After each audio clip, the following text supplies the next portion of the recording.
losing every right.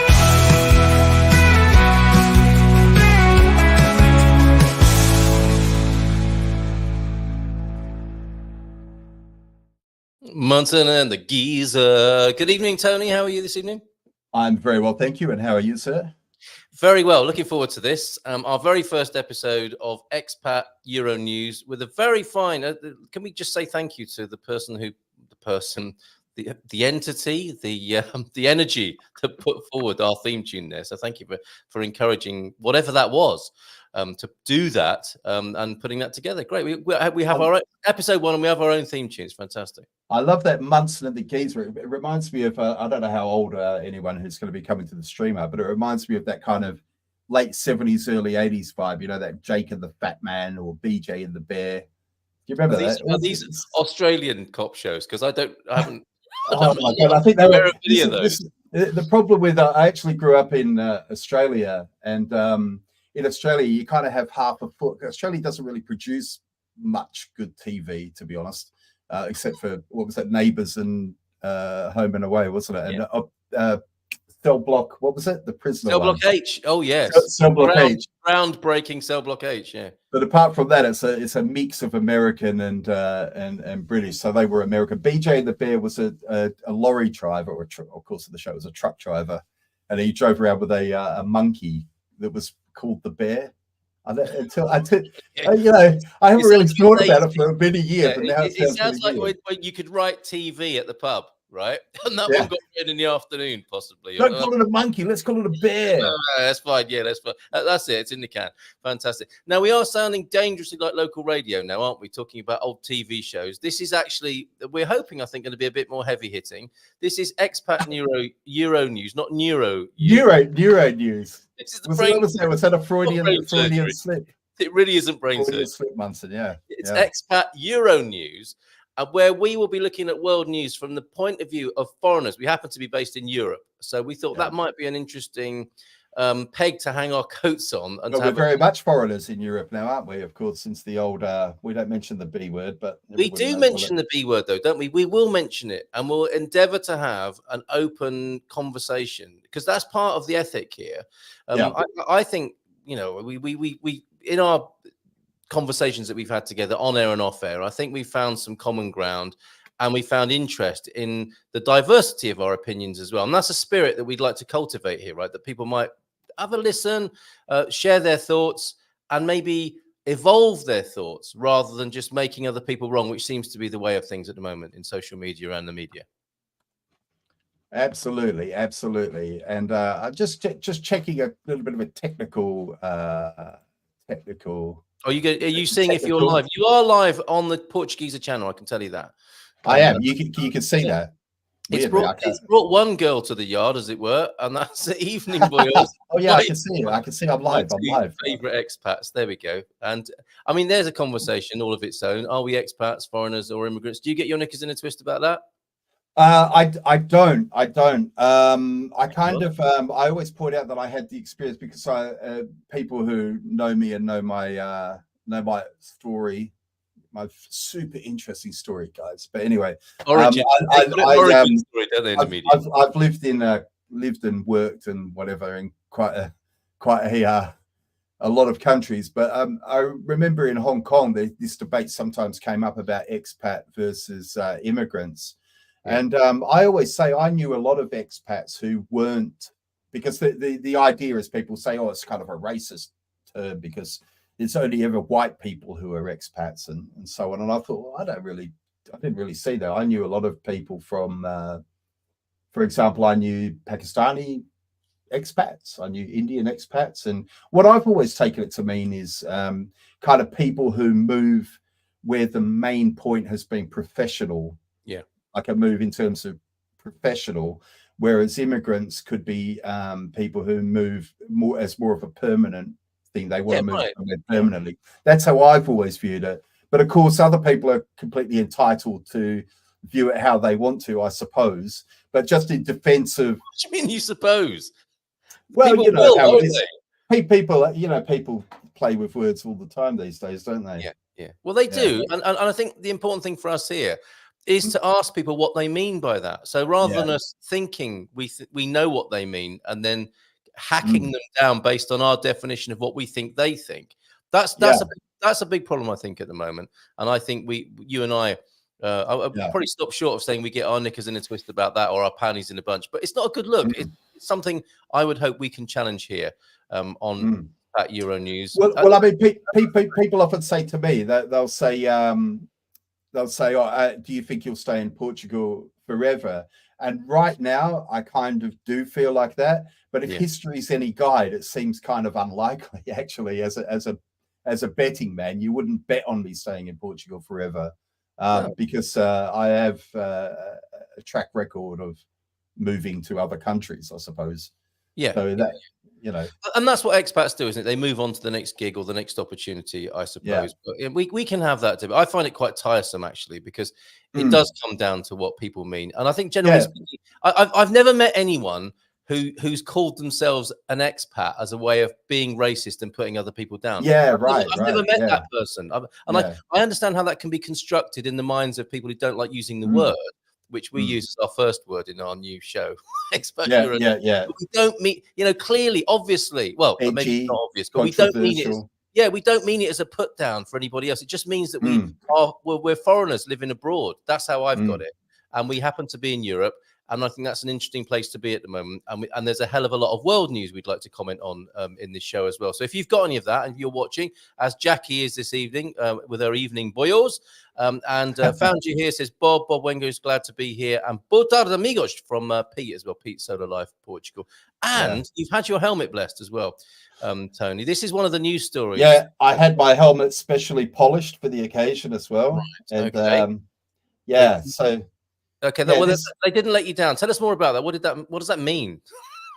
The blessing of the helmets. Well, funnily enough, I only heard about this a few days ago. But if everybody's heard of Fatima, right, which is obviously the place where the three children, I think it's 2 girls and 1 boy, in the I've got to get the date wrong. I don't want 1917, I believe. 1917. I was going to say 1914, so I was close. 1917.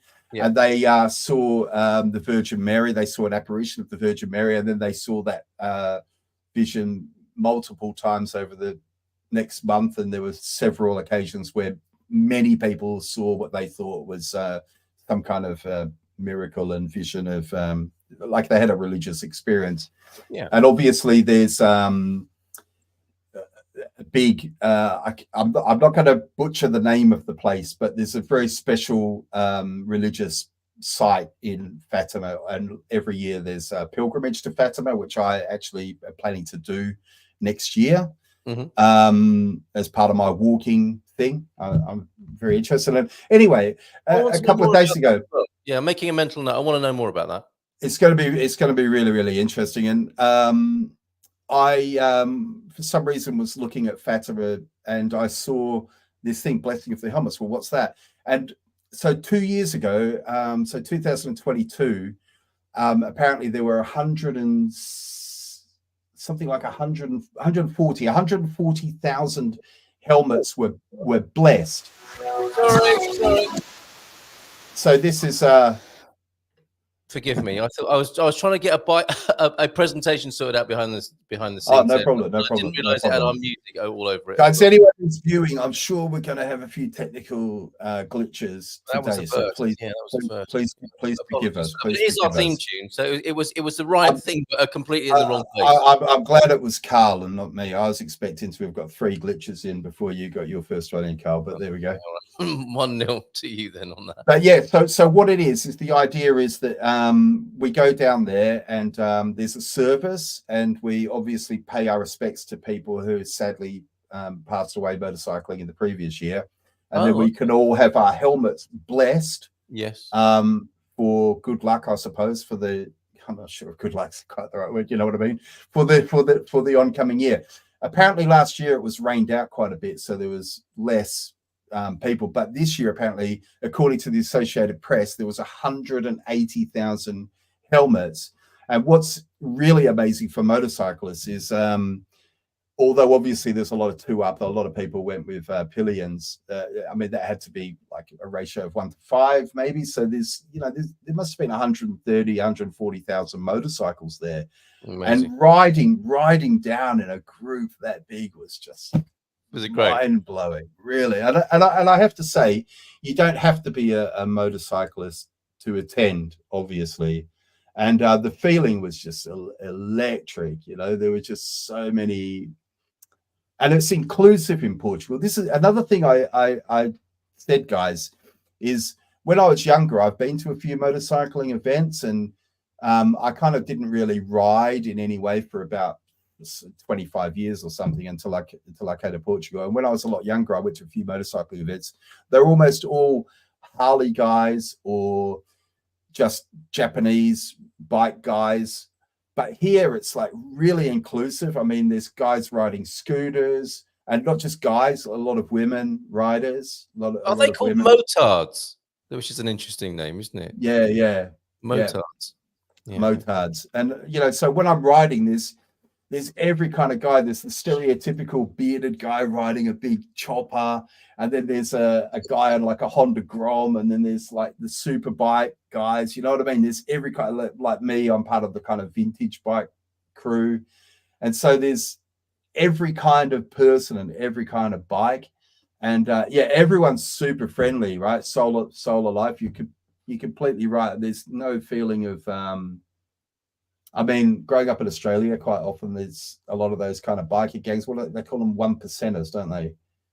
They're kind of a little bit scary, to be honest. Yes. Well, that is the UK cachet. Biker gang turns up. To be fair, there is. Yeah. Every now and again, the violence does spill over. So there is some merit to being a little bit nervous around them. But in Portugal, I never have that vibe. Never. Didn't a biker gang... maybe I'm confusing my world news stories now, but I thought a biker gang turned up somewhere in the United States as a vigilante force. And in my mind, I want to say it's something to do with the eating of cats and dogs, but it might not be. It might have been a different bit of political heat in the US, where biker gangs turned up because they didn't think the police were doing a good enough job in that particular part of the United States. It's like Bizarro world, isn't it? The biker gang turned up to do the police's work. To light the barbecue. Anyway, I've noticed the variety even on some weekend rides around here, Tony. And do you get that wee guy as well, who's got that bike? Yeah, the two-stroke bros. Yeah.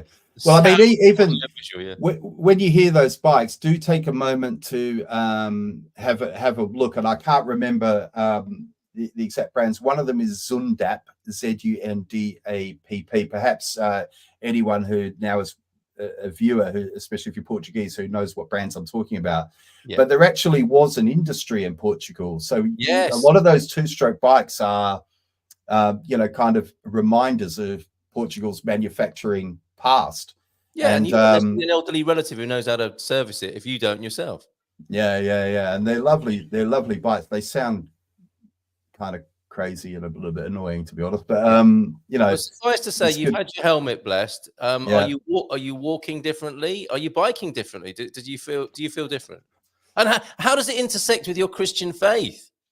Yeah, well, it was a real buzz, and I have to say, I think it's when you're at a big event like that has a religious element, it kind of is easy to get kind of caught up in the moment, but it did feel really uplifting, and I think there was a real vibe and a real feeling of like the Holy Spirit in the air. And God forbid, getting caught up in the moment. Is there a problem with getting caught up in the moment at a religious gathering? What do you mean? I don't think so. I think it's a good reason to go. And to be honest with you, I don't want to.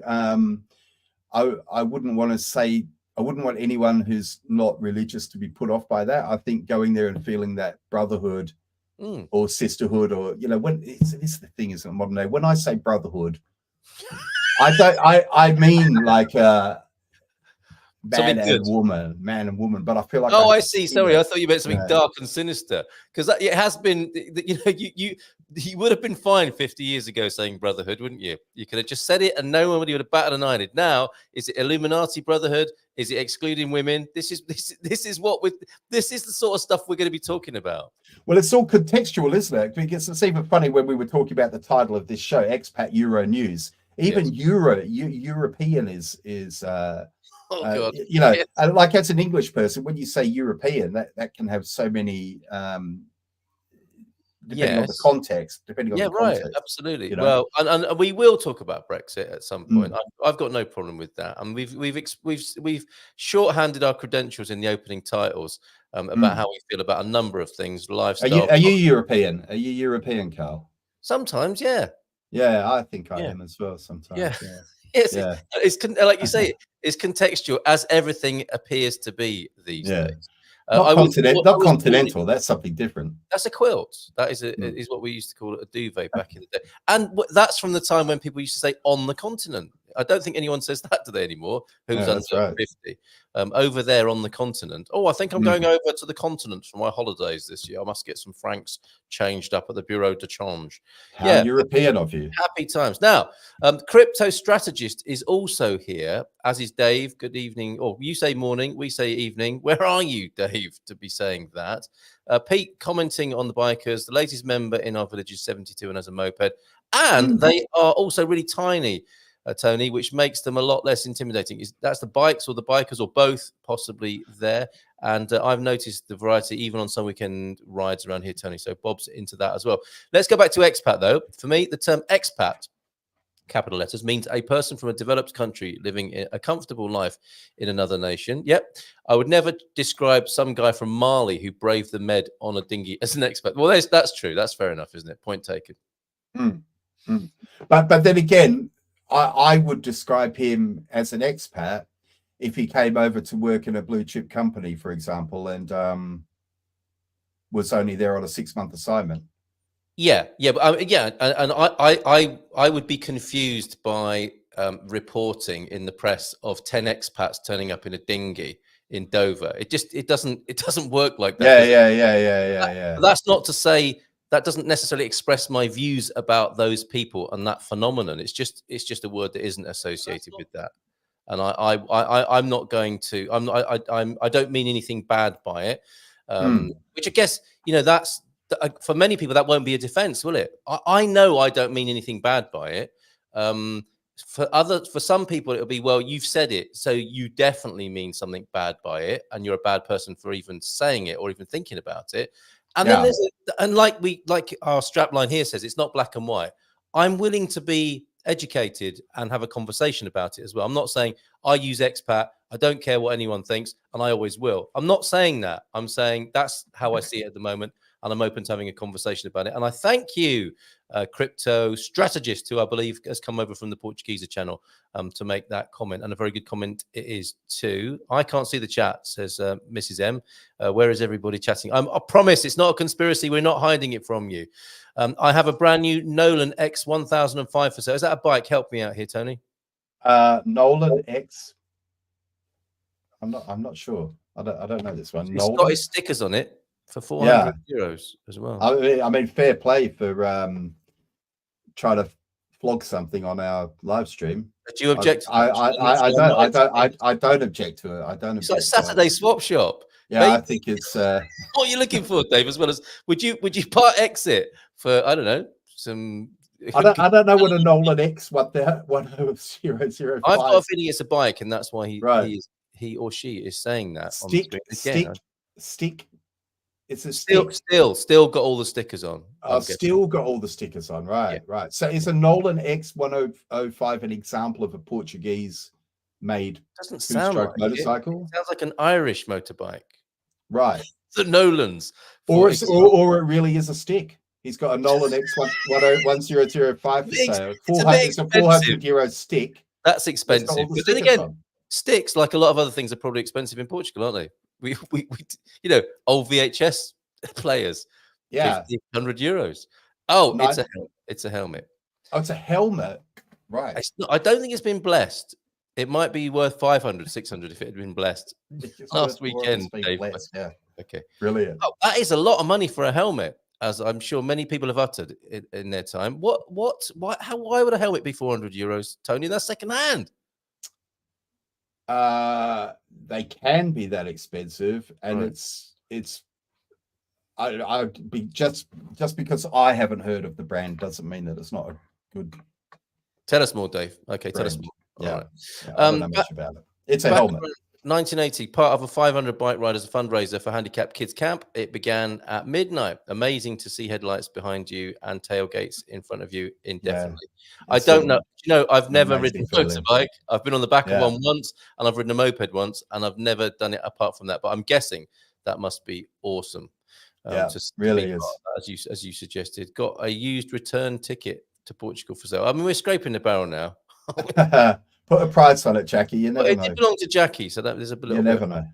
Yeah. 700. Now, if you're paying 700 euros for a bicycle helmet, I'm wanting the sound system in there. Is it Bluetooth? Has it got speakers in it? It's brand spankers as well. Okay, so I think it's only fair we get 20% of that if that gets sold this evening. It's a nice 100 euros for you and me. Oh, that'd be 25%, wouldn't it? But anyway, I'd be happy with 80, half of 80 euros on that, Dave, if we can flog that off for you tonight. Let's get back to our blog, which you can see, and the link for that is scrolling beneath it. And that was the first of the things that has been posted recently. We've got other things. And I'll go through these briefly if I may. Could we say to anyone just quickly that anyone who's joined in on the stream, they can go to this site, can't they? And they can comment.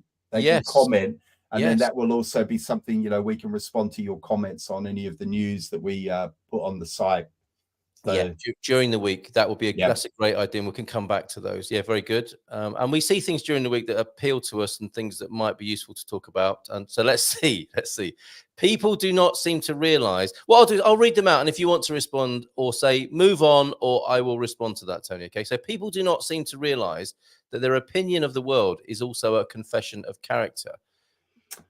Who's this? And why has he got a giant lipstick in front of him?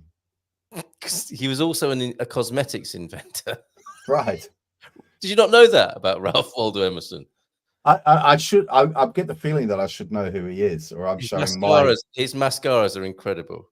No, but here he's talking about human beings, and I just thought he said this long before social media. Okay, this must have been in the time of letters to the editor and books and newspapers. Points of view. Media. Yeah, people do not seem to realize that their opinion of the world is also a confession of character. I saw that and thought that was absolutely true. Do you want to add anything? It seems at face value that I can just accept it. Move on. Am I making a confession of my character? You are. We're probably always doing that, aren't we? We are. We really are. That's why I thought it was so appropriate and true. Anyway, let's move on to Goethe now. Ignorant men raise questions that wise men answered 1,000 years ago, which throws. What do you think? Maybe there's. I mean, there's no such thing as a stupid question. Yeah, well, it kind of just reminds me of an interview with a guy that I really used to like, and I've kind of fallen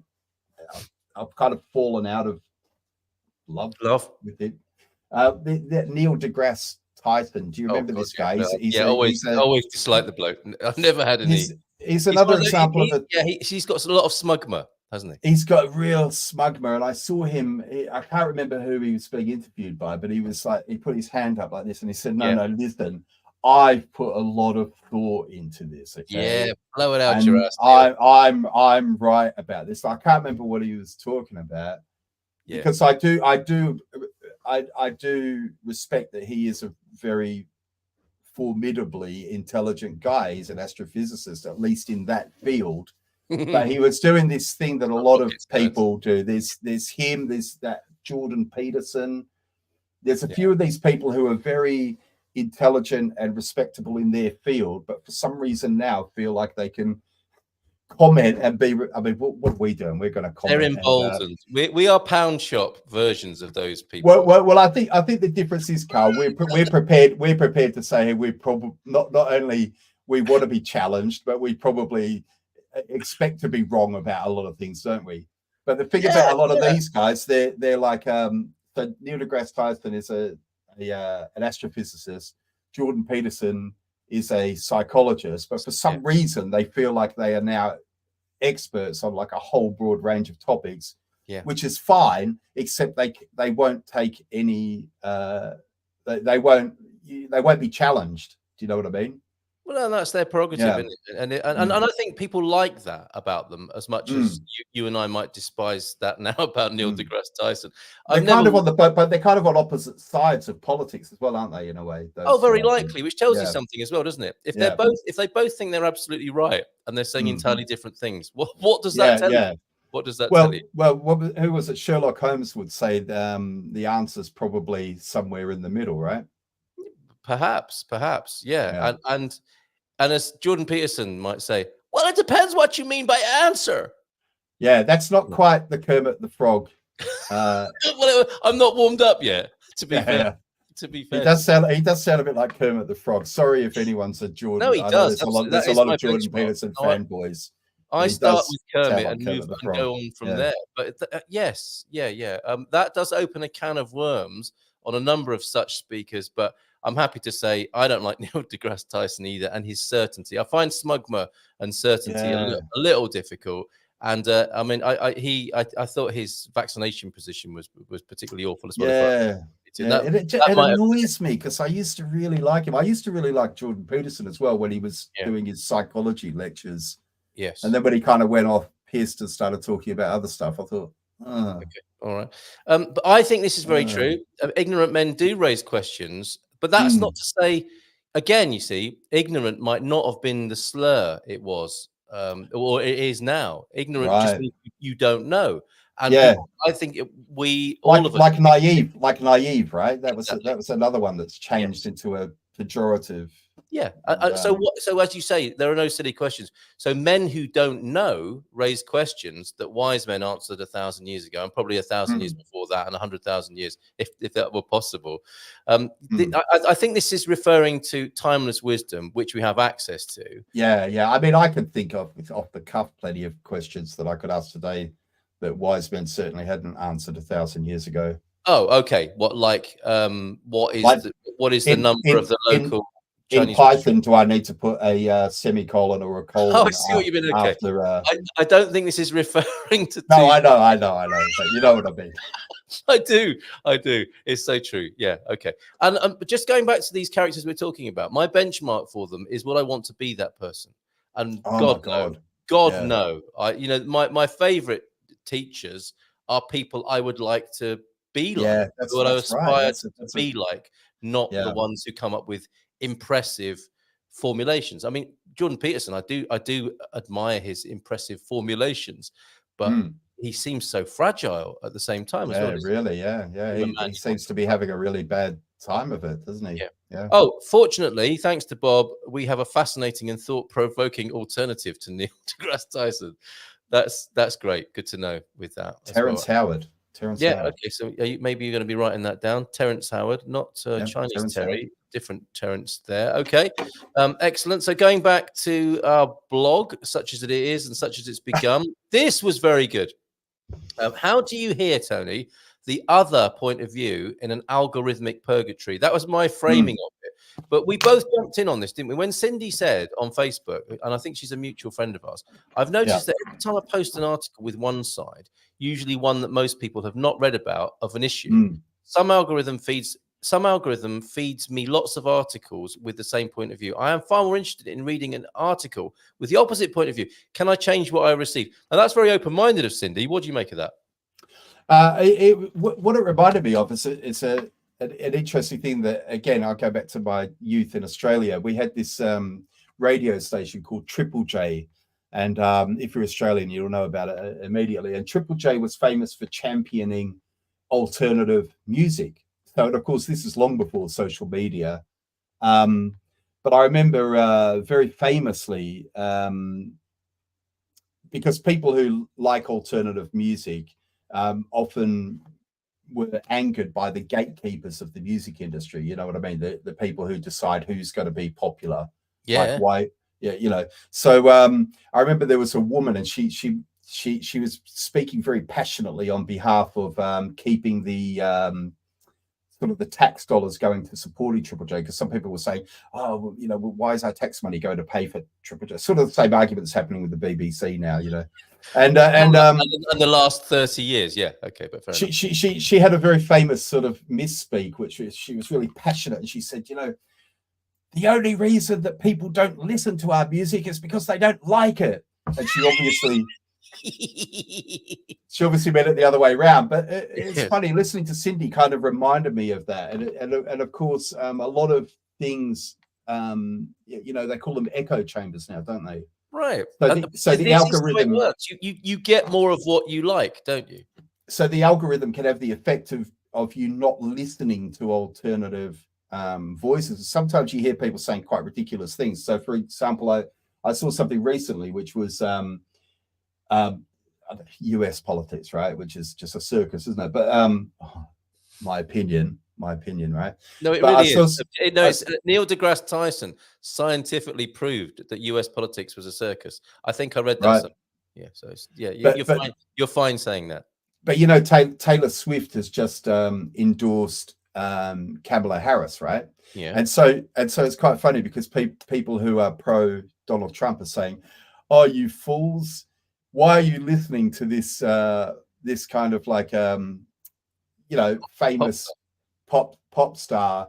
You know, what does she know? What does she know?" And it's like, and your guy is Donald Trump, right?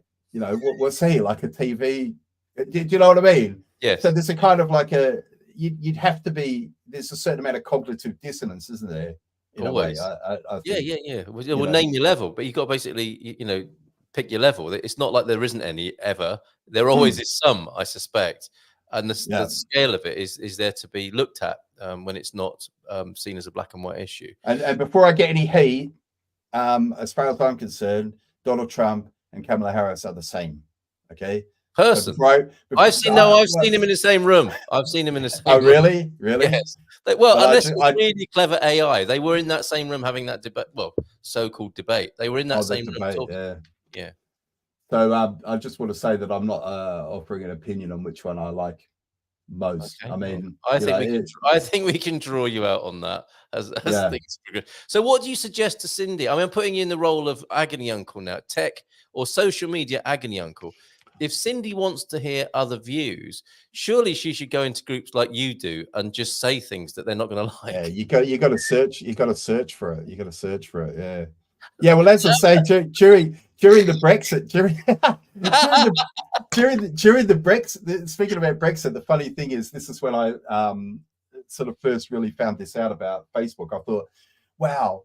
Because I was living in Hong Kong at the time, and I thought, wow, this is really interesting because I can see both sides of the argument, you know, which is a problem straight away, right? So I was like, wow, I could think of many good reasons to stay in the European Union, and I can think of many good reasons to leave the European Union. Yep. So I'd better try and find out I'd better try and find out some more information. So I joined some Facebook groups. Who I'm sure were very hospitable and wanted to help. Well, no, they both hated me. They both hated me. I knew that, really. They hated me because I refused to wholeheartedly jump in feet first on either side. You know, so I just there was no nuance, and for that I was the troll, I was the scumbag, I was the traitor. I'm from both sides. Those sort of names, did you? Just for wanting to understand a situation from both sides, you were called names. Yeah. And not just contrarian bastard. No. Well, as I've said before, Carl, contrarianism is the new center, you know? It so is, isn't it? Right. Yeah. If this is any help, Cindy, algorithms reach a peak and level out, a bit like losing weight. We really are opening up a number of fronts here.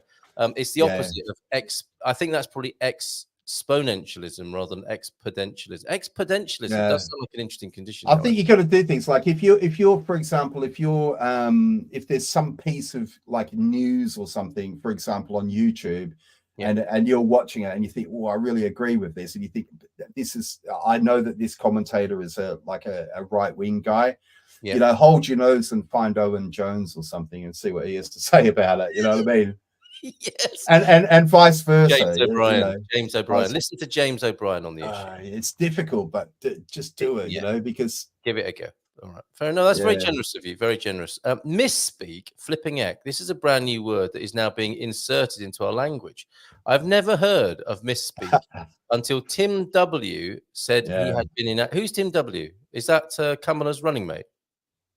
Tim W. Is it Walt? What's he called? Forgive me. I think that might be Kamala Harris's running mate. Interesting that misspeaking, having misspoke, came up at that time. What does she mean? You can speak freely here. All I know is that when your missus is speaking, you need to be quiet. And okay, I'll let you take. Can you take that one? Misspeaking. Yes. Okay. Yeah. The biggest algorithm at the moment is the Facebook algorithm about narcissism. It will reach its peak and level out. So don't worry, man. Okay. So I think we're Tim Waltz. There we go. Who is he? Is he Trump's guy or Harris's guy? Kamala's. I thought everyone knew this, Tony, and that's what I'm a bit sick of. This is something I wanted to say about American politics at the moment. I would just like American politics to go away from my news feeds and media feeds. And it's like having a mate, isn't it, who's got a bit of a reputation for being a loud drunkard. And eventually you just get to see too much of them, don't you? I've been trying to ignore it a little bit. Yeah. You can't, though, can you? How can you?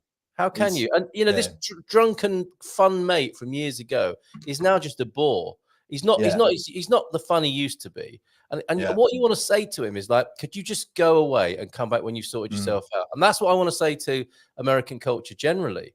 And that is no respect to American friends. It's the culture that I find very difficult. That it's like, we're going to hear about it whether we like it or not. Yeah.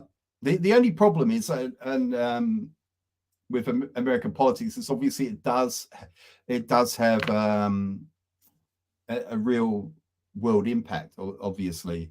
Like it does if it keeps getting talked about like it does. Yeah, that's part of it. Well, I think I've said before, if someone pins me down and says, "Listen, you have to answer the question, who would you vote for?" Who was it? I mean, it's not Biden now, but when it was Biden, they said to me, "Who would you vote for, Biden or Trump?" And I said, "I would vote for Trump because I have 2 teenage sons," and that's it. Apart from that, it's and why I say that is because you don't want him sniffing them. What were you talking about? I don't want Biden sniffing them. No, and that was a joke. I know. But it's the war. It's the war thing, isn't it? It seems like Trump is more anti-war, but apart from that, what they do in their own country is. And I'm with you. I'm with you on that basis. It's a democracy, isn't it? You know, if most of them want Trump, that's fine. If most of them want Harris, that's I'm seeing. Yes, that's right. I'd be all for an American leader who was anti-war for sure. Tim Waltz is the vice president running mate of Harris. Thanks, Bob, for pointing that out. And I think we had crypto strategists doing that for us as well. Okay, so let's move on. Cindy, I'm not sure if we've helped you there or not. Crime pays. Oh, this was a lightning rod dog whistle issue that you threw in here. The Portugeeza jumped the UK housing queue by doing a bit of bird. What was that about? Well, this is this idea that Sadiq Khan believes that one way to reduce crime, for example, would be to get prisoners directly into housing. Now, the interesting thing for me, I kind of made it a little bit clickbaity, and of all the articles I could have found, you certainly did. The most sort of right-wing sensationalist one. Now, the thing is, I used to work in social housing. Again, some people who know my origin story know that I was in social housing in the UK for many years as well. And it is a big problem of prisoners being released. GB News might be affecting our bandwidth, mate. GB News, yeah. It's a little bit like the I don't know what I would compare it to. It's not something I pay a lot of attention to, but I know that they're quite sort of sensationalist in a way.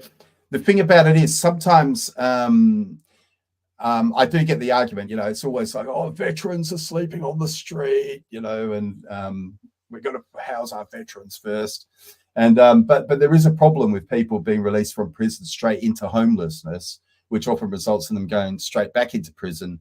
And so the argument might be, well, from a purely economic point of view, you know, it might make more sense for them to be housed a bit quicker. But I could definitely see the arguments against it. Although, as I say, very unpopular opinion right now, the worst thing to be in the UK is a homeless white man, okay? Because that will put you right to the back of the housing queue and has done for a long time. So that's an example of where white single men have it worst in the UK. Okay, and that's from that's from the statistics that you knew from being in that industry or that sector, rather than another. Well, it's absolutely not just GB News, but it's absolutely I mean, it's common knowledge when you go to any council, if you want to find housing and you get put on the waiting list, the worst thing you can be is a young single man. You get the least points. Okay.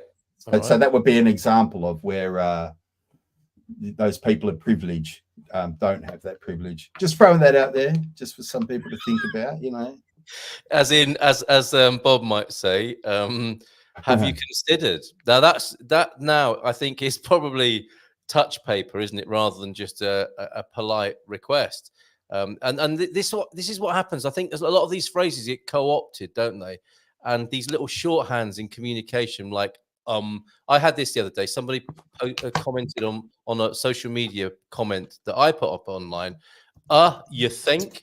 And it's like I could hear the sarcasm. It was just hieroglyphics on the screen, but I can hear. Be careful with that. Be careful with that. Be careful with reading tone. Be careful with reading tone. Well, I mean, you think? I mean, come on. How else could that be taken, Tony? You think, Mr. Munson? You see, there you go. And Bob's got a great example here. I understand, Cindy. However, I've been shunned simply because I ask a question such as "Have you considered?" And I know you mean that in all innocence, Bob, when you say "Have you considered?" as a way of opening up the conversation and actually, you know, being an interested human being. But I imagine that is a red rag to some balls now, isn't it? Have you considered? It's like, oh, you're going to make me consider something now, are you? You far right, whatever, or whatever the context seems to be of that sort of situation. Anyway, moving on again. Did you ever hear Bill Bailey's bit on that phrase "all things considered"? No. You should Google that later. But there's a phrase, isn't there, in England when we say, "Yeah, I'm all right, all things considered." Mm-hmm. And Bill Bailey says, "Oh, really? You considered all things? All things in your analysis? You considered the teardrop that slowly rolls down the cheek of a goat herder in Patagonia? All right. Morning? I don't mean all things considered. It's a figure of speech. Yeah. Okay. Exactly. Fair enough. Got that. All right. Would you want to do that job? Be president of? Yeah. Quickly then, Tony. Would you want to be president of the United States? No, I don't. I wouldn't like to be. One thing that's always held me back. I've been a freelancer and self-employed type person for many years. Yeah, and you can't put in an invoice. You can't put in an invoice if you're president of the United States. The only thing that's ever stood between me and millions is my distaste for management of people. Yeah, okay, fair enough. I hate it. I've done it. I've done it several times in my life, and I've always hated it. Yeah. Okay. Well, offers may come as a result of this. 22 whole people are watching this tonight. Are you ascending? Okay, let's switch our focus to new ages now, of which I consider myself to be one. I have where we were talking about our religion in the opening sequence. You've put Christian. I've put spiritual, not religious, which is really pretentious, I know, and it helps me lean into this conversation here. Are you ascending hard or hardly ascending? And do you notice this? I don't know if you mix in these sort of circles. I mean, maybe as a Christian, you find the whole, all of these things, esoteric, new agey things, is actually the work of the devil. But new age people, about every retrograde, full moon or eclipse, this is a one, guys. Old patterns are resurfacing. New energies be coming. We're about to ascend so hard this time. And I do notice that even in my own household, and I am prey to it, subject a little bit. to it myself of wishing it were true. Do you move in such circles where people say things like this? Yeah, sure. You know, I know people who talk about this. Listen, the reality is a lot of Christianity is rooted in paganism. Yeah. You know, everything from the Christmas tree. I mean, there's no Christmas tree in the Bible, is there? Is there not? No. You've shaken my faith tonight, Oh, really? No, I mean a lot of what's Christian traditions are really pagan traditions. Yeah. I've got a lot of time for the old ways. There's a lot of I don't think they're incompatible at all. You know? Well done. We haven't talked about it, so I just don't know. And that was a bit of a caricature of some parts of the Christian movement, isn't it? Where, you know, my wife as an astrologer would not be welcome within the realms of some sort of Christian communities. Well, she'd be welcome in my church, you know. Okay, fair enough. That's an invitation. I don't think I'd be welcome in a lot of Christian churches, to be honest. Yeah, I'd certainly. Look, for example, I call myself a Christian. I mean, this is something that we could have a more long form discussion about at some point. But I don't go to church. I don't think that Noah's Ark is real. You know, all that sort of stuff. Well, these are myths, aren't they? That help convey a greater sense of reverence. I would hope. I mean, that's how I see those particular things. Look, maybe I kind of suspect that a lot of what is in the Bible is just some stories that have been cobbled together in a way, to be honest. I mean, this is why I say when I call myself a Christian, I made a video recently about for me, my concept of Christianity is trying to be like Jesus. Try to follow Jesus's teaching. To me, all the other stuff is distraction. You know, all those other stories, because I suspect that a lot of Christians haven't read the Bible, because to be honest with you, if you read it, a lot of it is just it's nonsense, to be honest with you. And I know that would be offensive to a lot of Christians, but that's my belief. Do you mean the strings of text are like nonsense, or the meanings being conveyed are nonsense, or all of it? Well, some of them I'd find it difficult to understand what the purpose of the meaning is. You know? Yeah. I mean, like, for example, if you follow the Bible to the letter, I mean, we're in sin now, you know, because especially you shaved your beard off the other week, and that's not allowed. I mean, there's a lot of nonsense. There's a lot of nonsense. Really. Okay, all right, and yes, and I guess it comes back to perhaps the premise of how we're looking to talk with each other and with others on a Tuesday evening. What do you mean? What do you mean by that? That it's in the conversation, isn't it, at the moment? Yeah. Well, all I'm saying again, it's like look, Basil, have you ever seen anything? Yeah, I'm going to mention the V word now. Veganism. Veganism. Oh, right? No, don't press no, but the reason is, if I say that I'm a Christian, I'm talking about what that means to me and my Christianity, you know, which is, like, to me, being a Christian is just trying to be as much like Christ as possible. It's not about, like, you know, following every story in the Bible or even going to church, you know. That's how it is for me. And it's when if I say to someone I'm a vegan, I'm saying that's me following my internal moral compass for me. That's not me saying that I think you should eat bugs, or, you know, I'm, you know, part of the WEF agenda or whatever crazy stuff people throw at me. It's crazy. It's crazy. Yeah, totally. All right, okay. No, but I've had that. I've had people say that. I've no doubt about that. I believe you. Yes, and again, that could be tidied up by someone actually asking you that, rather than assaulting you with words and meanings. Right. This is very interesting. Now we just as we're into the last 10 minutes. I guess we could stay on a bit longer. What's your time scale? We did plan an hour. Yeah, I'm good. I'm good for another. All right. Well, this is our inaugural broadcast, so we might stick around a little bit longer. We're glad to have the company of Squire of the Shires, who's always great to have around. Occasional pithy comment too. So pop your pith into the chat, if you will. I don't understand this, Dave, but that sounds like fighting talk to me, and I'm going to give it to Tony. All the women have gone mental, so nothing for them to come out to. And he saw a goat herder shed a tear today in Portugal. Well, who wouldn't? There you go. Frankly, That was that at least considered. I've got a feeling Dave might have considered all things today. Well, let's find out. The UK government shouldn't provide housing either to black or white man. Instead, people should take their ass off the couch, I suspect. And unless or they have, or their life coach, they get fed up. They're sat on their life coach. Get off your life coach and stop blaming active, hardworking people, be it black or white Brits. Okay, so yeah, that's certainly a bit of a theme at the moment, which we haven't touched upon yet. We might come back to that. Let's be guided by our audience and friends here tonight. I'm spiritual. He says spiritual, but I'm thinking spiritual. I know what it's like to type in haste. But that's probably in the Bible as well. Type ye not in haste. The 11th commandment. When I was 4 years old. Type ye not when drunk. Yes, we know about that one. I was 4 years old before I knew anything about it. Most is hocus pocus these days. Take your own path and your journey will complete itself. And we've got a fabulous Jeremiah. All our journeys will be completed one day. This is back to the Bible. This is okay. Fact, yes. This is a very interesting theme then, Dave, that you're starting there. If you're into the old ways, you could always consider Hellenism the old ways. Chaos is popularizing it once more. Hellenism, is that like Stoicism for Greeks? Maybe? I had a girlfriend called Helen once. I was in the Hellenist cult as well. Different Helen, I'm guessing. Yeah. But I don't think that crypto strategist means our ex-girlfriend's called Helen. I wanted her to change her last name to Back, but I think that's might be what she.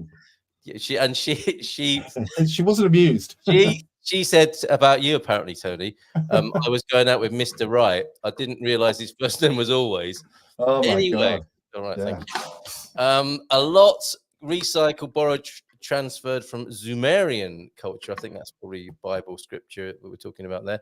I know we're moving on, but to be more clear-cut, it seems these days that just trying to understand what someone means or believes is automatically considered a threat of some sort. Yes. What is a woman? What is a woman, right? Oh, for example. Okay, yeah. Well, you know, jumping now on religion. We are Basal 2025. Thank you for being here tonight. Does that mean changing the topic too when you say jumping on? Or I think so. Yeah, and the laughing emojis like, oh God, why? Why? 3, for the practices of the peoples are worthless. They cut a tree out of the forest, and a craftsman shapes it with his chisel. 4, they adorn it with silver and gold. They fasten it with hammer. Jeremiah 10. Now, I thought what you were going to say from Jeremiah 10, which I've hastily researched here, the way of man is not in himself. That is not in man who walks to direct his steps. I know, oh Lord, that is how that begins. Now, I think there's a lot of truth in that, because it's going back to that earlier idea of wise men knew the answers to silly questions 1,000 years ago. The wisdom of the Bible is in there if you look for it, right? As it is probably anywhere if you look hard enough. And we come to our senses and we find the wisdom that sets us free in life. And the problem, I think, what I thought was being referred to here, Jeremiah 10, is that we don't know. Because if we did know, we'd be doing it, wouldn't we? We are ignorant. We are in the dark. And this being here in this life is a way of finding out how we're hurting ourselves and each other and bloody well stopping it. To come back whenever I hear that name, Jeremiah, all I can think of is that song, Jeremiah Was a Bullfrog. Okay. For some reason, that's just all that comes to my mind. Jeremiah was a bullfrog, was a good friend of mine. Never understood a single word he said, but I helped him drink his wine. And who was the artist who recorded that, Tony? 3 Dog Night. Oh, that sounds like, yeah, that fits perfectly, doesn't it? Yeah, Mama Told Me Not to Come was their big hit, wasn't it? I think. Yeah. Again, local radio again now. Tony Portuboyo, next time we are sitting having a cuppa, we can have a religion convo. Yeah, we can. Yeah. Okay. It'll be fascinating, mate, says Jackie. Oh, I'd like to join in on that, if I may. The answer to the meaning is that there is no answer. And once you know that, then you are free. Unless, of course, Dave, that is the answer, that there is no answer. Wow. For you That's smart deep. guys, oh, here we go.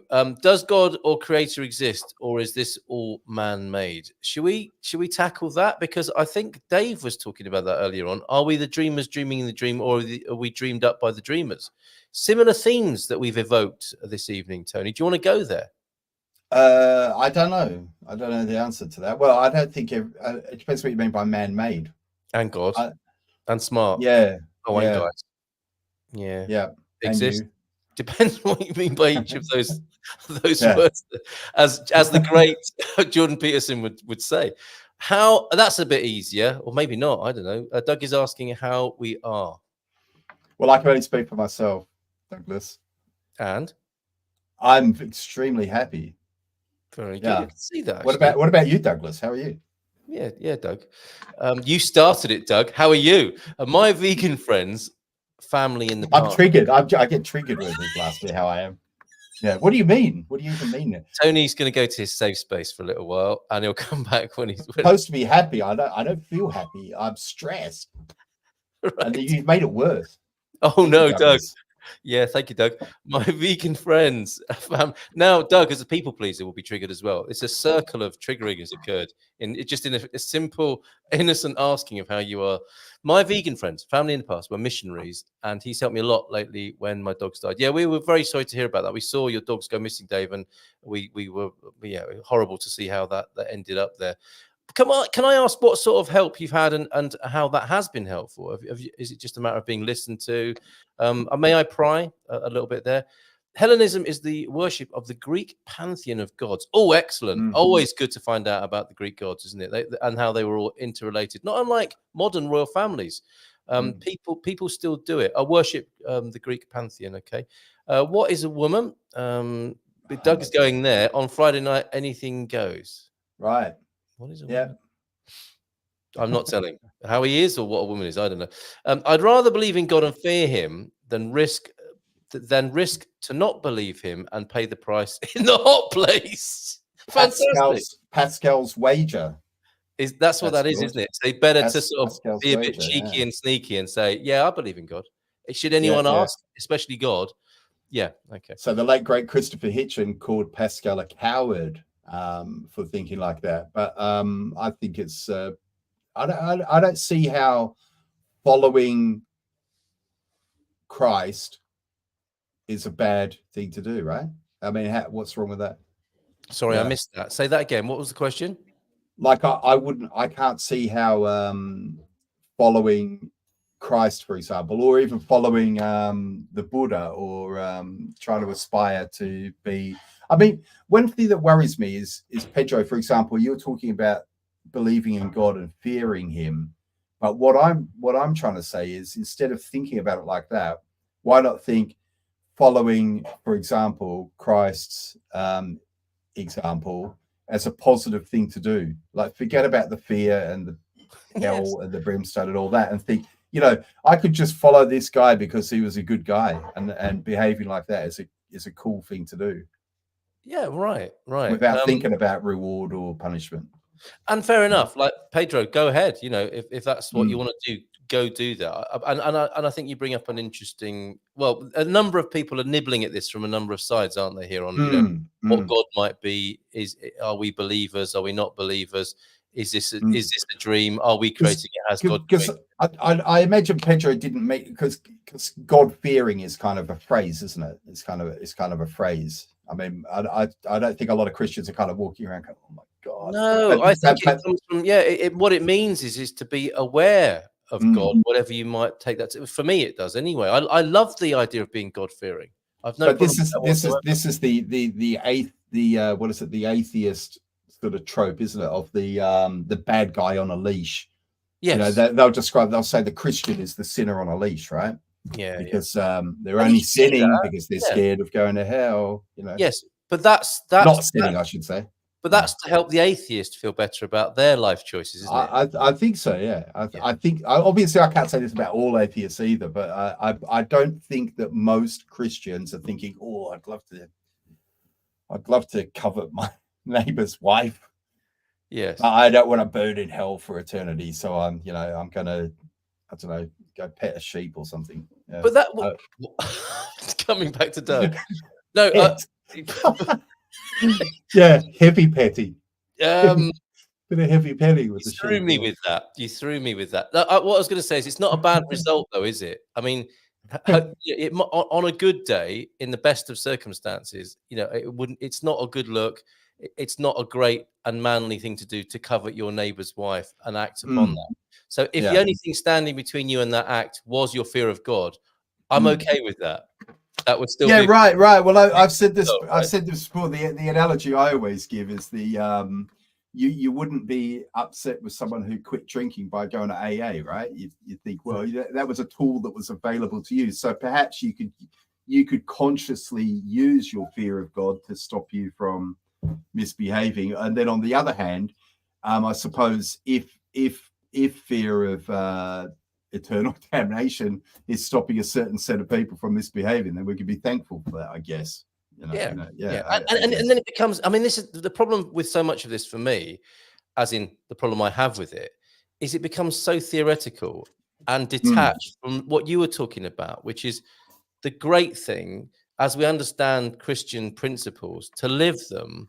That sounds to me, in your own experience, to endeavor to live that would be a life pretty well lived, and a pretty good starting point for conducting your affairs in life. And that's real, and it's practical, and it gives you something to work with, doesn't it?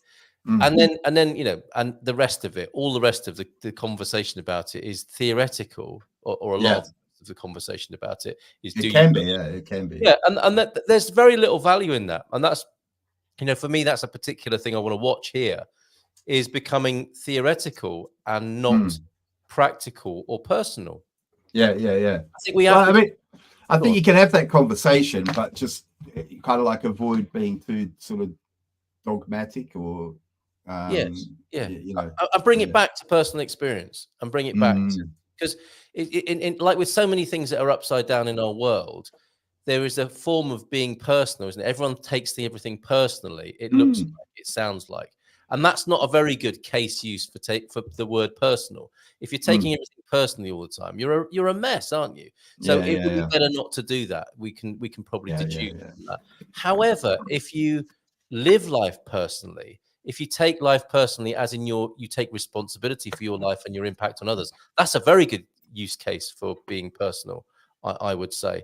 And no one even asked me to say anything about that, but I wanted to share that with you because I think it is in some way connected.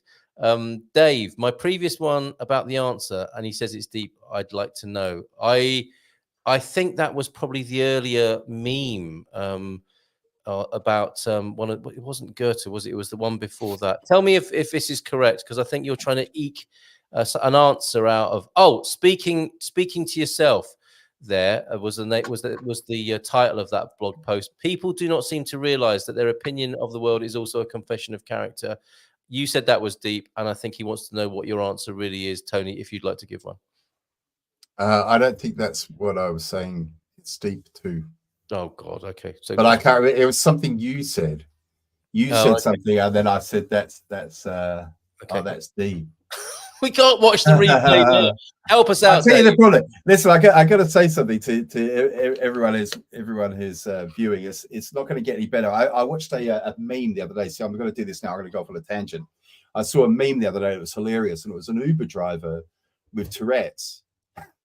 And, I saw that. It was great, wasn't it? And a woman got into the Uber with him, and she also had Tourette's, and they were hilarious. They loved it, didn't they? It was just a wonderful moment when they both realised.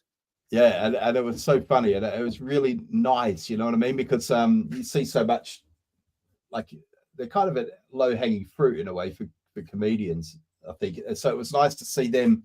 So even though it was funny, because they were both, what's it called when you have Tourette's? When you blurting, is that what it's called? I don't know if that's a technical term, but that's what they were doing. But they were both doing that, and they were both laughing at each other and laughing at themselves, and it was nice, you know what I mean? And it made me feel happy to watch it. And what made you think of that, though? Is that about not taking things personally? Well, no. What it was is because I was thinking that even though you and I don't have Tourette's, we both have it's quite difficult for both of us to stay on one topic. Yes. So we both can go and go off on tangents, can't we? Yeah, and that's why I love talking to you, interesting. because it doesn't bother you in the way that it does bother some people, I suspect. No, it doesn't bother me at all. Yeah. And anyone who is like appalled by watching that, which this is, I guess we're not going to keep you as a viewer, but we will do our best to come back to things if you can help us out with what it was we were talking about, of the many things that we were talking about. Good evening to Roy, who's here. What are these two doing on my YouTube feed at this time of day? He's a great bloke. I love his thoughts. He might share one or two. Now I'm here pissing you off. Well, we can be the judge of that. I'm not pissed off. Are you, Tony? No, not at all. Not at all. I'm very happy that you're here, Dave. Very happy. Yeah, didn't eat for 15 days and I was about dead. He came and fed me. Now that is Christian, is it not? By one definition. Yeah. Oh, yes. Okay, back to, I mean, we're going everywhere here, aren't we? We're talking about Tourettic taxi drivers and now the very nature of existence, right? For me, I listened to Richard Dawkins try to explain this on a podcast the other day. And he was saying the problem is, and again, it could either be that he's just so intellectually superior to me that I can't really pass what he's saying, or it's like we all accept. But no, you don't, do you, Carl? I was going to say we all accept that infinity exists. Stop. No, I don't. Let me be Neil deGrasse Tyson about this. Stop right there, Tony. I've given this a lot of thought. I've given this a lot of thought. And I've got 4 degrees in astrophysics, so therefore let me tell you about gender or whatever, the wage gap or something. But getting jabbed. Getting jabbed, God. But he what about Richard Dawkins, he said the problem is that it's the wrong question, for example, to think about, because we might say, well, what happened before the Big Bang? And he said, well, this is the problem. He said he kind of handballed it. It's a little bit of an Australian expression. He kind of handballed it off to physicists. And he said, listen, physicists will say this question doesn't make sense to talk about the time before the Big Bang because there was no time. But our puny brains, just can't, we can't accept that there could have been a. Well, I've got a definition. No time before time I began. think might help here, and I've thought a lot about this. Go on then. God is everything. Yeah. The bit before, the bit after, like the creator, the uncreated, the created. It's everything. And you're right. Our puny brains can't cope with that, and that's where it all goes a bit difficult or wonky, because we start to try and understand it, which we can never do. I mean, that is in the nature of God, as far as I'm concerned. So we have to create. We think it's charming, don't we? That so we look at the pictograms of ancient human life on the cave wall, when in fact we're doing exactly the same thing in our own time. It is our relatively puny brain that cannot compute. I mean, God couldn't be God if you could understand it. Would be another. Right? It's a kind of a human arrogance in a way that we try to, in a way, because I mean, you've only got to look at something like a dog, right? A dog's got like a smaller brain, and therefore there's no point trying to explain to, like, every night I have this conversation with Foot, who's one of my dog. Oh, I've checked his tent. No, they're over there eating, so he's not going to bother me. But like, for example, he likes to chew blankets. Yes. And in dogs, this is called nooking, this behavior. And so he's destroyed quite a lot of blankets, and he likes to sleep on my bed. on my bed, I've got 5 blankets. Well, you used to. How many did you have before? Well, it gets more and more, because every time I choose for another one. So my only rule, this is me. This is me being stupid. So the black one is mine, and all the other ones are his. And every now and again, he'll start chewing on the black one. I go, Foot, not the black one. We've talked about this. Yeah, we've spoken about this, haven't we? No, not the black one. And it's what am I doing? He can't. He doesn't know what I'm talking about. What are you? But God is dog backwards, of course. So everything is a route to God. So we're like dogs, aren't we? We're trying to understand. Yes, I get that analogy. Yeah. And I'm, in terms of God, well, coming back to God fearing, that's why you would fear God, and not in like the terrified sense, but in the sense of awe. If you can take that information And the problem is, we're so terrorized and traumatized, aren't we, as a way of being in so-called civilization, that the idea of adding God to that as another thing to be afraid of shouldn't go down well. Of course it wouldn't. But if we can turn our absolute awe and have that as a kind of fear, it's like, I'm just dumbstruck as soon as I begin to contemplate the creator and God and the universe, and whatever names we give it, because that's all we can do. If I can get a sense of awe, which you might call fear, about that would be so beautiful on an ongoing basis. But we can't, can we? Clearly, we're not capable of that. So we have to keep coming back to it. Presumably, why people have epiphanies, go to church regularly, to try and reconnect with It's difficult, isn't it? Like sometimes people talk about like how we lose that childlike awe, right? Like there's an aeroplane in the sky, and I think I'm quoting from a Pink Floyd song there. Look, mummy, there's an aeroplane in the sky. So easily done. Sea Duck is here. Fantastic. Things are getting better and better here.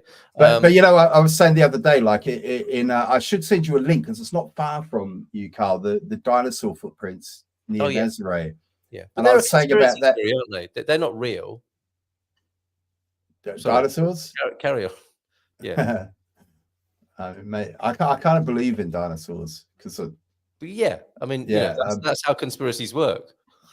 but I was saying how when you're like how long ago were the dinosaurs? I don't know this particular bunch, but they were prehistoric. How many years? I don't know. And you know what? I used to work in the Natural History Museum, and you'd think, wouldn't you, that I would know a lot about.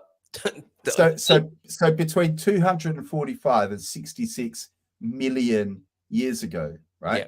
So I've sat in a dinosaur footprint in Nazaré. I've done it in other places as well, but that's one that kind of possibly most of us who are here in this space on the internet right now.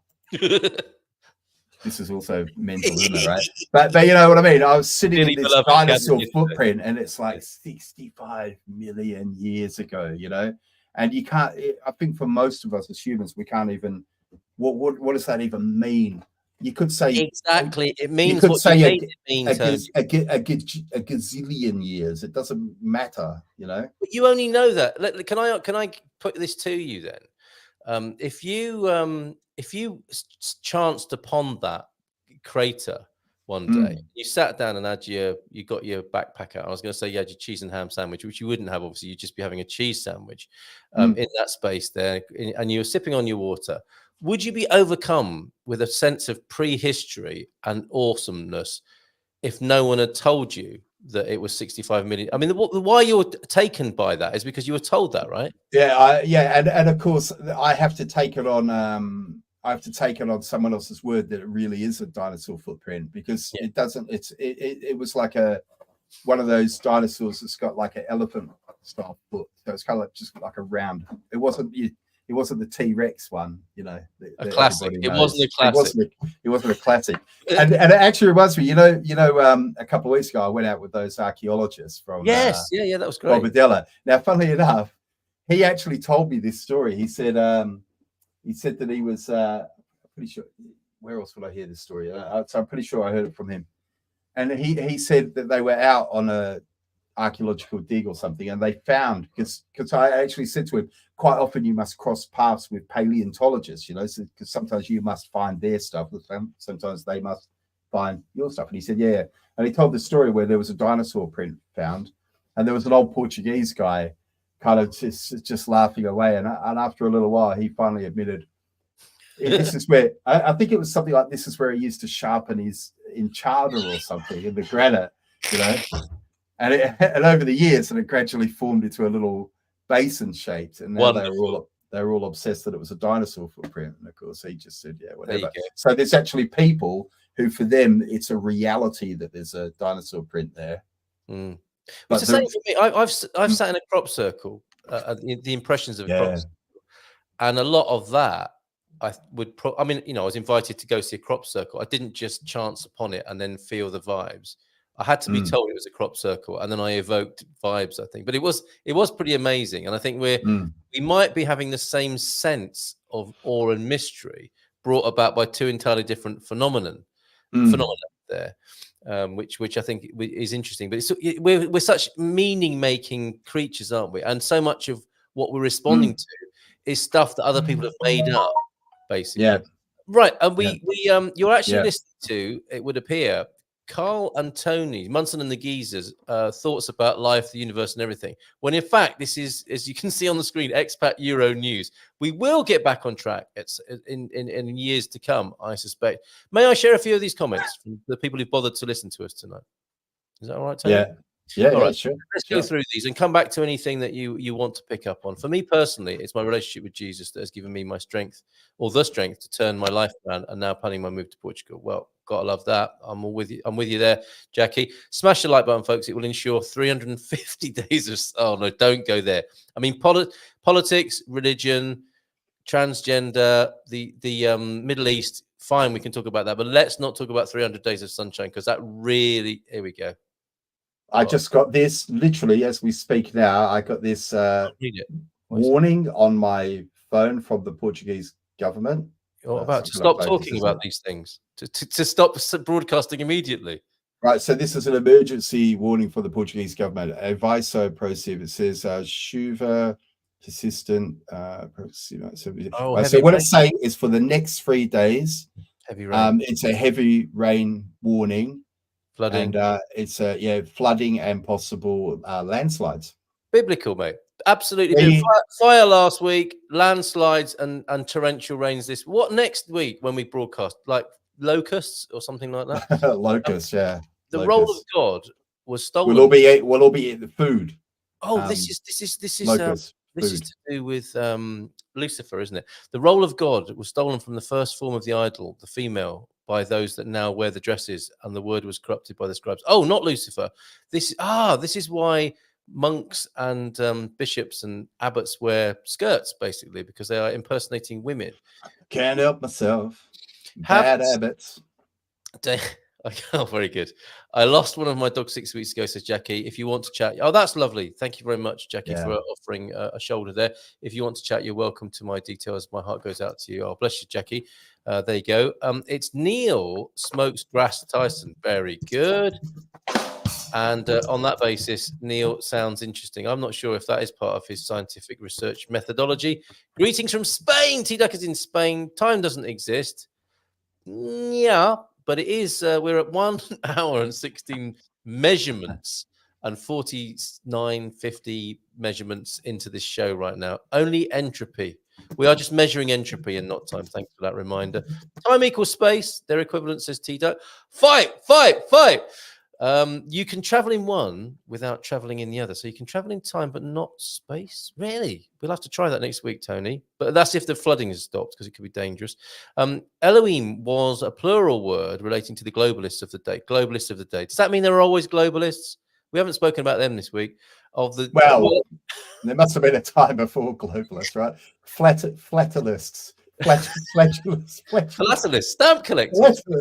The stamp. That's what they've changed now. It's like get with the times, but we still need something to do. I know. Let's collect stamps.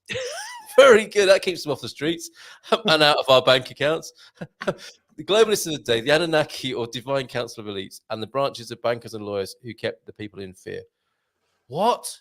Yes, it's true. Voltaire said, if God doesn't exist, it would be necessary to invent him.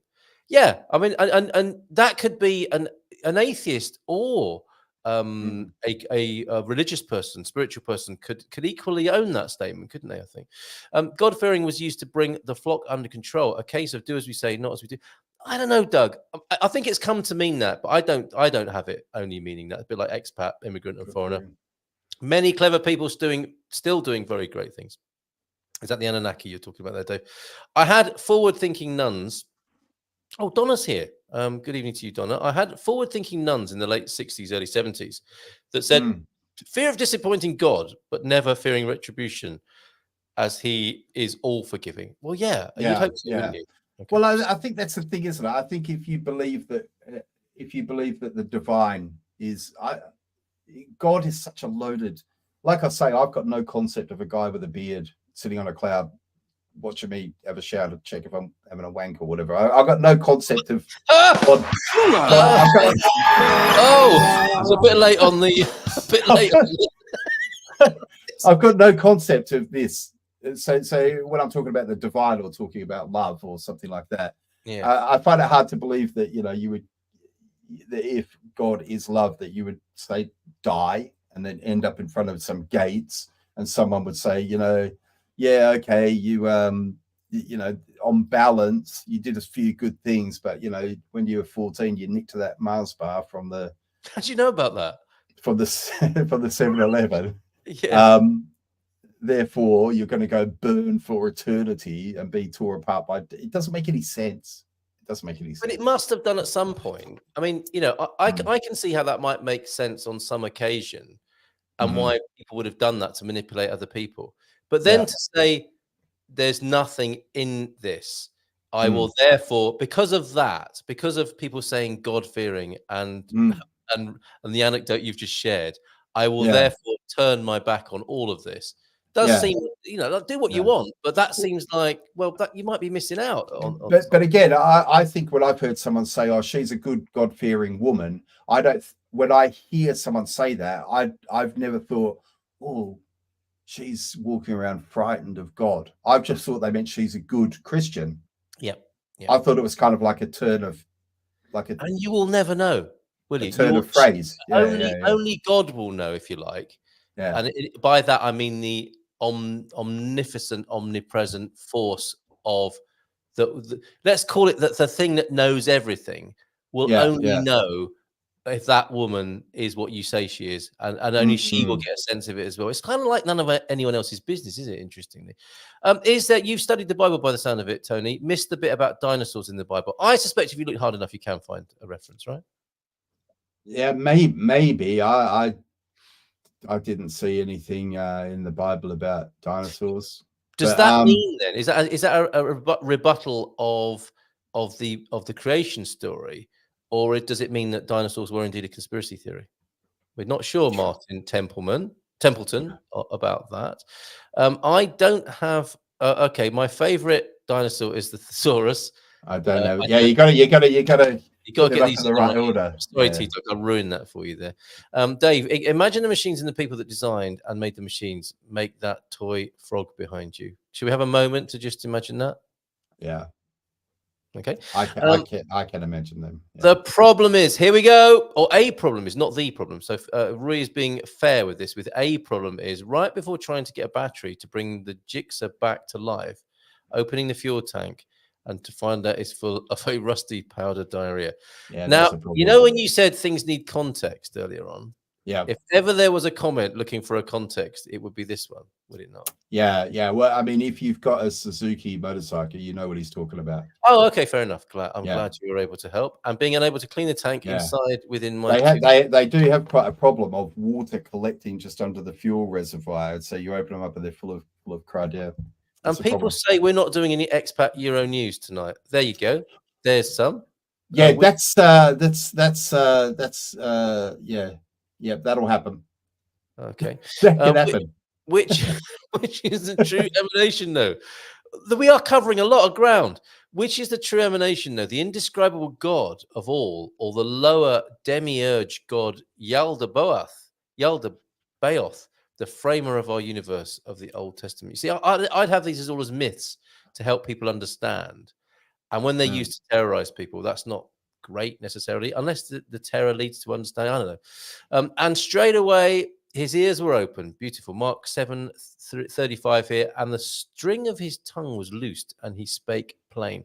No chance of that here, I'm afraid, tonight. With that, Carl did spaketh. Expat news Expat news may not be black and white, but it is red all over. Thank you very much. Which just takes us back to all those black and white.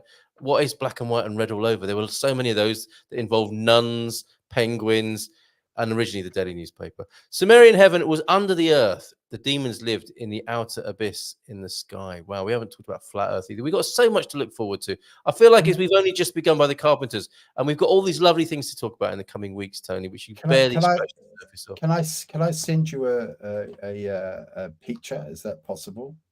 Well, you can put it up yourself. If you click on the little present, I can what? You can stick it up yourself. Press the present. You might like it. And do it again. Right, let me open it in a new tab. I don't know if I have to move things around this much. You do. I'll read more comments when you're doing that. Okay. I didn't mean fear God as in a living scared of God, as a living scared of God. I guess that what I'm saying is, as long as I fear and live under God and Christ's teaching, I fear nothing else. Well, fair enough, Pedro. If that's what works for you, then fair enough. I have a can of rusty tank cleaner here. We are helping people on so many levels. Dave, Roy, get a workshop, basically. Did that work? Have I shared it? This looks like it might be our final thought, Tony, tonight. Okay, good. So just for the dog people, I wanted to share with you. This is a lovely quote from Dean Koontz, R. Koontz, actually, who is an author of. He's a Canadian author who's, I suppose, he's like the Canadian Stephen King in a way. I actually prefer his books. What happened to Stephen King? Yeah, he's another one who's a bit like Jordan Peterson and Taylor Swift. Who's the scientist? Neil deGrasse Tyson. Neil deGrasse Tyson, who has decided, like Stephen King's very, very good at writing horror novels, isn't he? Yeah. But he's now decided to, well, I'm very good at that one thing, so I'm going to now speak my mind on other things and pretend I'm an expert and not allow my thoughts to be challenged. But anyway, Dean R. Koontz, he's a dog lover, and a lot of his books have doggy kind of themes in them. But this quote, I think, is really beautiful. Dean Koontz talking about dogs, and he says, dogs' life. I think it's actually from one of his novels. I think it's from Watcher. But anyway, dogs' lives are short, too short. But you know that going in. You know the pain is coming. You're going to lose a dog, and there's going to be great anguish. So you live fully in the moment with her. I actually find it difficult to read this. Oh, bless you. Yeah. So you live fully in the moment with her. Never fail to share her joy or delight in her innocence, because you can't support the illusion that a dog can be your lifelong companion. And there's such beauty in the hard honesty of that, in accepting and giving love while always aware that it comes with an unbearable price. Yeah. Thank you for sharing that. So for me, it's a really beautiful. Yes, the double-edged sword or mixed blessing of dog ownership for you. Right, I think thank you for that, Tony. And I think we need to carry some of these themes forward. I think this concept may have legs. One, at least, maybe two. We'll find out. Maybe three. Stick around to see our third leg in future weeks. That's the quote of the evening. I'm curious about expats here in Portugal. Your view about extremely big problem of corruption in our society. Yeah, we'll cover that one week. Yeah. Image seeing from other countries. Cheers, Pedro, for being here tonight. Pedro, please come, because tonight, obviously, this was sort of our first time doing this, and we really haven't touched a lot of what the talked about anything we were meant to. But Pedro, I do think that's an interesting question, and you'd be surprised that I do have an opinion on that. What, really? Okay, so Pedro, please. And the other thing we can do here is you can come on the screen with us, because that you were saying, weren't you, this morning, Tony, how incredible it is that we have our hands on such technology. Yeah, it's amazing. We're doing stuff now that people would have just thought this is impossible. Even 20 years ago, you're in broadcasting. This is incredible what's happened here. This democratization of media. You can come on the screen with us, Pedro. You can phone up, and we can put you through the mixer here, and so you can talk. And how good is that? That we can be personal and we can talk to each other in a way that was always mediated by other people before. So we can fall out directly with each other. We don't have to go through other people. I think he went to too many parties and Diddy's house. Is that Neil God, deGrasse? this is another conspiracy theory that's coming true at an alarming rate. I remember like when, because, you used to hear people say, oh, the world is run by a secret cartel of, demonic. Yeah, you got to be careful with the P word on YouTube. Do you know that? Yeah, I do now. Thank you. Yeah, you got to be a bit careful. Apparently, the algorithm can pick it out. Sheesh, and right. Regardless of what you're saying about it. Yeah. Even if you're saying like just factual stuff about it, or that I confess to watching videos of such people being beaten up on Twitter and quite enjoy it. Yeah, I mean it's a luck thing. Apparently it doesn't always, but sometimes it'll pick up the P word. And oh my goodness. Yeah, right. So please stop saying Portugal. Is that where I'm going wrong? Good morning, Portugal. Is that why I've got so few subscribers? That's not the P word we're talking about. But anyway, yeah. Right. But you know this conspiracy theory, and then all those big names started dropping, didn't they? There was Rolf Harris and I mean the obvious Jimmy said was ridiculous for anyone not to have seen that coming. But there was so many of these people, and now with like then there was Epstein, and now with P Diddy, and you start to think this is real. This is real. This is like. Are you shocked? Are you honest? Are you genuinely shocked?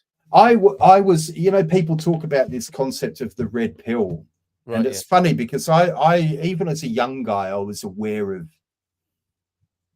certain things like media bias and all that. I don't even think that's a new thing. I just think it's amplified by social media, to be honest. But I only really got properly red pilled when the C word came along. We have to talk in a code. Like democratization has taken place on the one hand, but the grown men are referring to things that are in dictionaries. Proper words, proper nouns, but we have to just use. But I was in Hong Kong when I was seeing things with my own eyes that I was being told on the news weren't happening. And that's when I went by certain institutions that until 5 minutes ago I had thought were apolitical and completely trustworthy. And I was just, wow, I can't believe it. Because my thing has always been, I can't keep a conspiracy just among my 5 pals. You know what I mean? How is it possible? Well, that's a very good theme. That's a really good theme for conversation, and I'm sure that will come up in the future. Eat the frog. No, don't eat the frog. Poor frog. Right. Dave was thanking you, I think, for your reading of Dean Koontz earlier on. And has the frog got a name? Has the frog got a name in your office there? Pepe.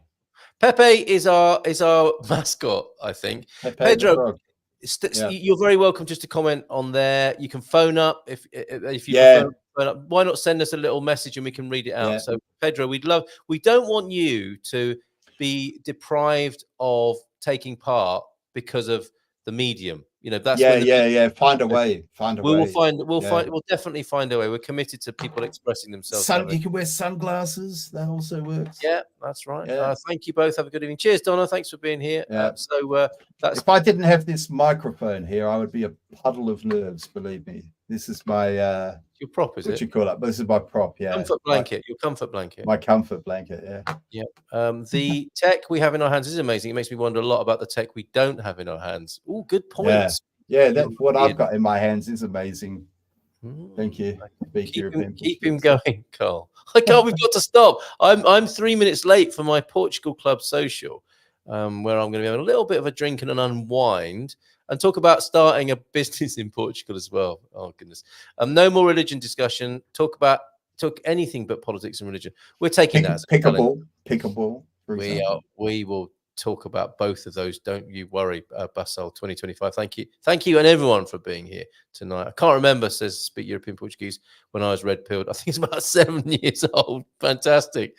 It does happen early, and then I think it's an ongoing condition, is it? Or did you have a really staggering awakening there? Speak European Portuguese. Thank you as well for being here tonight. So we better leave it there, Tony. I've enjoyed tonight. Have you? Yeah, it's been a lot of fun. And thank you very much, everyone who took a chance on us on a what day is it? You guys. What day is it? I can't remember what day is it. It's Tuesday, right? It's Tuesday, yeah. Took a chance on Tuesday. Spending a bit of time with us on a Tuesday evening. We know that your time is valuable, and we have great respect. Your for call is important to us. Yes, definitely. Yeah, And your we call have is we have important to made us. a note of your comments, and they will be filed appropriately. Yeah. And some will be remembered and brought forward, hopefully with you next week at the same And time. please do check out the website, guys, because as we say, we will be through the week posting up anything that we see that sort of catches our eye and we think might be interesting for you. And you feel free to comment on those yes, articles. Definitely. Yeah, okay. That's a really good idea. I'll put that into the chat one more time then, and you can comment on the articles. And send things to us as well, by all means. Yeah. My details are on there. You know where to find us, for goodness sake. Have a nice evening. That's great. Have a good evening, both. And this makes me want to interview Speak European Portuguese about this very thing. I was 21 when the staggering awakening happened. Yeah. Intriguing. Those sorts of, that sounds great. And please remain on the line. Your call is very important to us. Now listen to some music that will calm you down. Yes. Yeah. We've got 35-second blast of music. Cheers, gents. Cheers to you. Muito obrigado, amigos. It's something that Tony can take all the credit for. Take care. Bye for now. And we'll see you next week. Ciao, ciao.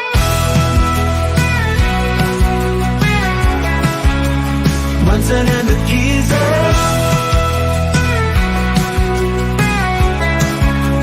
Munson and the geezer.